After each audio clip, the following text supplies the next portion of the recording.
தமிழ் பேசும் உள்ளங்களுங்க வணக்கம். இன்னைக்கு நம்ம பழமொழி நானூலி.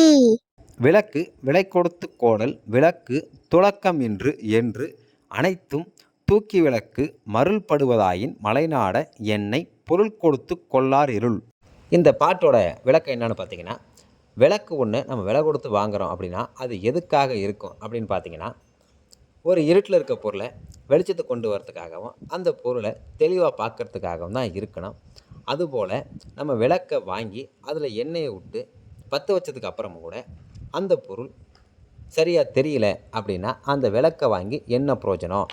அதுபோல் படிக்கிறதுக்காக நம்ம ஒதுக்கின நேரம், அதுக்கு செலவு பண்ண பொருட்கள் அனைத்தும் பயிலாதவங்களுக்கு பயனுள்ள வகையில் இருக்கணும். அப்போ தான் அந்த கல்விக்கு மதிப்பு வரும். அப்படி இல்லாட்டி போனால் குளிக்க போயிட்டு சேத்தவாரி உடம்புல பூசின கதையாக போயிடும் அப்படிங்கிறதாங்க இந்த பாட்டோட பொருள். நன்றி, வணக்கம்.